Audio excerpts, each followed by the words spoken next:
کاش دھرتی پر بسنے والوں، خاص طور پر عیش کرنے اور طاقت پانے والوں کی سماعت اتنی تیز ہوتی کہ انہیں اس عرض پاک کی عرضی واضح طور پر سنائی دی جاتی، لیکن اس سے بھی سنائی نہیں تو کم از کم دکھائی تو دیتا ہے نا۔ اس کے باوجود ضمیر فروشوں نے آنکھوں پر لالچ اور ہوس کی پٹی باندھی ہوئی ہے اور بھول جاتے ہیں کہ اس عرض پر ان کے اپنے بھی تو حرمت والے رشتے بستے ہیں۔ آج ہماری اور کل کسی اور کی باری بھی آ سکتی ہے، کیونکہ دولت اور طاقت کے پیروں میں ایسا چکر قدرت نے رکھا ہے کہ یہ ایک جگہ ٹک ہی نہیں سکتے۔ غیرت کو پیروں تلے کچل کر لالچ کی بنیاد پر محل بنانے والوں کی عبرت اثر روداد۔ السلام علیکم، آپ لوگ دیکھ رہے ہیں ڈی ایچ اردو اسٹوریز۔ آپ سب سے گزارش ہے، اگر آپ لوگ میرے چینل پہ نئے ہیں تو پلیز میرے چینل کو لائک شیئر سبسکرائب کریں اور ساتھ ہی دیے گئے بیل آئیکن کے بٹن کو پریس کر دیں تاکہ میری ہر نئی آنے والی ویڈیو آپ تک پہنچ سکے۔ امید کرتی ہوں کہ آج کی یہ کہانی آپ کو پسند آئے گی۔ پسند آنے پر پلیز مجھے کامنٹ کر کے لازمی بتایا کریں کہ آپ کو یہ میری کہانی کیسی لگی۔ زمانہ کوئی بھی ہو، انسان کی جبلت، خصلت اور فطرت میں کوئی فرق نہیں آتا۔ یہ آج سے لگ بھگ 62 سال پہلے کا واقعہ ہے، لیکن ایسا محسوس ہوتا ہے کہ گزرے ہوئے کل، آج اور آنے والے کل کی کہانی ہو۔ ان دنوں میں ضلع شیخوپورہ کی تحصیل مرید کے تھانے میں تعینات تھا۔ مرید کی غلہ منڈی پاکستان کی چند بڑی غلہ منڈیوں میں شمار ہوتی ہے۔ وہ موسم گرما کی ایک حبس زدہ صبح تھی۔ ان دنوں ماہ مئی کا وسط چل رہا تھا۔ گندم کی کٹائی کا عمل شروع ہو چکا تھا۔ قدرت کا نظام بھی اپنی جگہ مکمل اور حیران کر دینے والا ہے۔ اپریل کا پورا مہینہ اور مئی بھی خاص حد تک گرم ہی گزرتا ہے۔ یہ گندم کی فصل کے پکنے کا دورانیہ ہے۔ وہ بھی ایک ایسے ہی جلالی اور دم گھٹ صبح تھی۔ میں اپنے کمرے میں آ کر بیٹھا ہی تھا کہ کانسٹیبل حفیظ خان نے میرے پاس آ کر اطلاع دی، ملک صاحب 3-4 بندے آپ سے ملنے آئے ہیں، کسی لڑکی کی گمشدگی کا معاملہ ہے جناب۔ کانسٹیبل نے بتایا، حوالدار صاحب نے انہیں برآمدے میں بٹھایا ہے اور مجھے آپ کو اطلاع دینے کے لیے اندر بھیجا ہے۔ ہو گئی اطلاع؟ میں نے سرسری انداز میں کہا۔ اب تم ان لوگوں کو میرے پاس بھیج دو۔ اوکے سر، وہ فرما برداری سے بولا۔ حفیظ خان میرے تھانے کے عملے میں سے سب سے چھوٹا تھا۔ اس کی عمر محض 22 سال تھی۔ اس نے کبھی محنت سے جی نہیں چرایا تھا۔ اس کی اسی حالت کو دیکھتے ہوئے میں یقین سے کہہ سکتا تھا کہ وہ اپنی پیشہ ورانہ زندگی میں بہت ترقی کرے گا۔ 1 منٹ کے بعد 4 افراد میرے کمرے میں داخل ہوئے۔ ان میں ایک عورت اور 3 مرد تھے۔ عورت کا نام فردوس بی بی معلوم ہوا۔ اس کا شوہر افتخار بھی ساتھ تھا۔ باقی 2 افراد ان کے آس پڑوس والے تھے جو ارادہ ہمدردی ان کے ساتھ آئے تھے۔ میرے پوچھنے پر معلوم ہوا کہ افتخار اور فردوس کی بیٹی کہیں گم ہو گئی ہے۔ تمہاری بیٹی کا نام کیا ہے؟ میں نے گمشدہ لڑکی کے باپ سے استفسار کیا۔ وہ غمزدہ آواز میں بولا، زبیدہ۔ زبیدہ کی عمر کے بارے میں بتاؤ۔ وہ 15 سال کی ہونے والی ہے، اس نے جواب دیا۔ میں نے پوچھا، زبیدہ کب سے لاپتہ ہے؟ پچھلے رات سے، تھانے صاحب وہ روحان سی آواز میں بولا۔ تمہاری بیٹی کل رات سے غائب ہے اور تم میرے پاس اب آئے ہو؟ میں نے اسے گھورا، اتنی غفلت کیوں؟ وہ بات یہ ہے تھانے صاحب، فردوس نے ہچکچاہٹ بھرے لہجے میں وضاحت کرتے ہوئے کہا، ہم رات بھر زبیدہ کو تلاش کرنے کی خود ہی کوشش کر رہے تھے۔ جب وہ ہمیں کہیں بھی نہیں ملی تو مہر صاحب نے کہا کہ ہمیں زبیدہ کی گمشدگی کی رپورٹ درج کرانا چاہیے، اس لیے ہم آپ کے پاس آئے ہیں۔ تم کس مہر صاحب کی بات کر رہی ہو؟ میں نے فردوس سے سوال کیا۔ مہر نوازش علی تھاندار صاحب، اس نے بتایا۔ وہ اس علاقے کے ایک معتبر اور طاقتور انسان ہیں۔ میں مہر نوازش علی کو محض نام سے جانتا تھا۔ مہر نوازش علی ایک بااثر ذمہ دار سیاست دان تھا۔ تم لوگوں نے اپنی بیٹی کو کہاں کہاں تلاش کیا ہے؟ میں نے باری باری زبیدہ کے والدین کی طرف دیکھتے ہوئے استفسار کیا۔ اس کا زیادہ میل ملاپ کس سے تھا؟ اس علاقے میں 4-5 گھر ہمارے رشتہ داروں کے ہیں، افتخار وضاحت کرتے ہوئے بولا۔ سب سے پہلے ہم نے وہیں جا کر پتہ کیا، لیکن وہ کہیں نہیں ملی۔ میں نے تم لوگوں سے پوچھا تھا کہ زبیدہ کا زیادہ میل جول کس سے تھا؟ تم نے میرے سوال کا جواب کیوں نہیں دیا؟ زبیدہ کی 3 سہیلیاں ہیں، فردوس نے بتایا۔ اس کا زیادہ وقت انہی کے ساتھ گزرتا تھا۔ ہم ان تینوں سے پوچھ تاچھ کر چکے ہیں، انہیں کچھ معلوم نہیں۔ ان 3 لڑکیوں کے نام کیا ہیں؟ میں نے پوچھا۔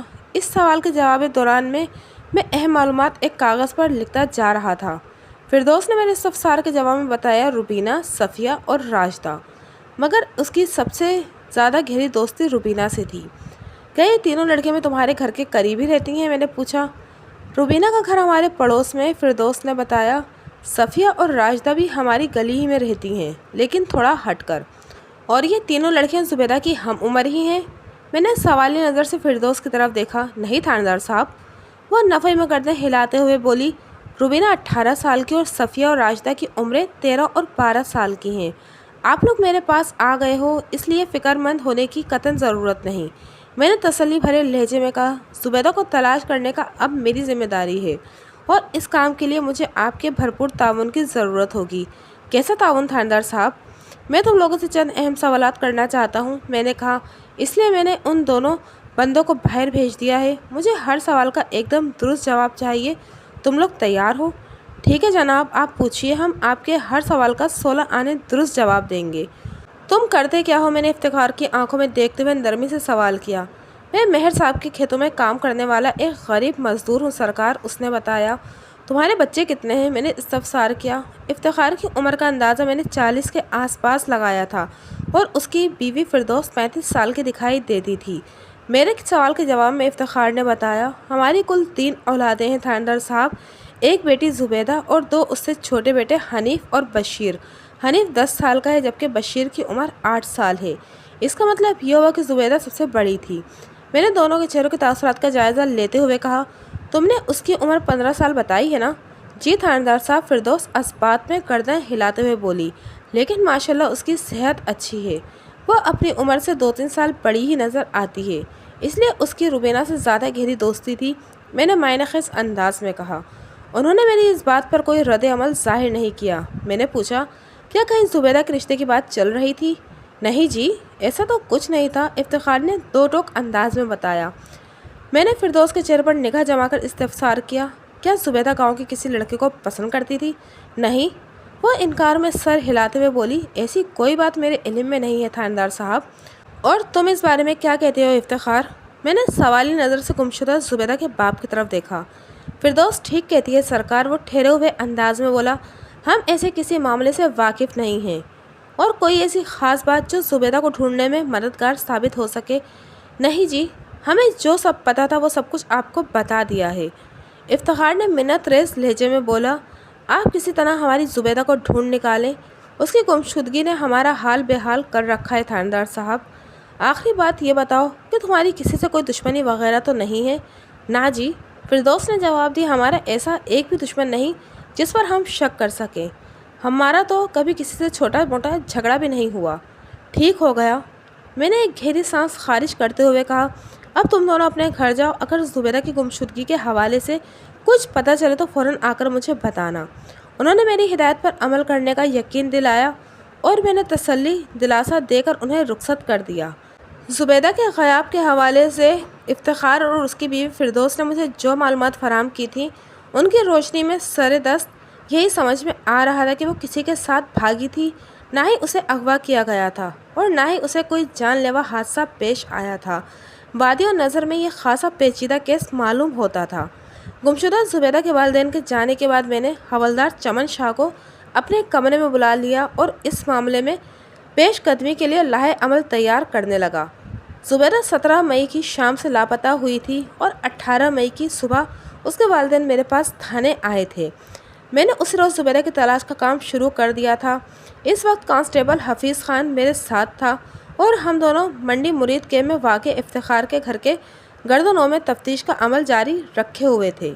آج سے 62-63 سال پہلے منڈی مرید کے کا علاقہ آج کل کی طرح گنجان آباد نہیں ہوا کرتا تھا۔ لگ بھگ 2 گھنٹے تک میں مختلف لوگوں سے پوچھ تاچھ کرتا رہا، اور ان لوگوں میں زبیدہ کی 3 سہیلیاں بھی شامل تھیں، جو واقعتاً زبیدہ کی گمشدگی کے بارے میں کچھ نہیں جانتی تھیں۔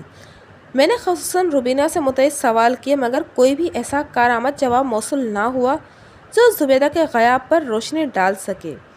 روبینہ ان تینوں میں بڑی تھی۔ وہ بھرے بھرے بدن کی مالک ایک خوش شکل لڑکی تھی۔ وہ زبیدہ کے پڑوس میں رہتی تھی۔ میں نے اس سے خصوصی تفتیش کی تھی، کیونکہ میری معلومات کے مطابق وہ زبیدہ کی گہری دوست تھی۔ روبینہ، میں نے اس کے چہرے پر نگاہ جما کر معتدل انداز میں کہا، میں نے تمہاری بات کا یقین کر لیا کہ تم زبیدہ کی گمشدگی کے بارے میں کچھ نہیں جانتی ہو، لیکن مجھے پتہ چلا ہے کہ وہ تمہارے بہت قریب تھی اور اپنے دل کی ہر بات تم سے کیا کرتی تھی۔ میں غلط تو نہیں کہہ رہا ہوں نا؟ نہیں جی، آپ بالکل ٹھیک کہہ رہے ہیں، وہ بے خوف لہجے میں جلدی سے بولی۔ زبیدہ مجھ پر بڑا بھروسہ کرتی تھی۔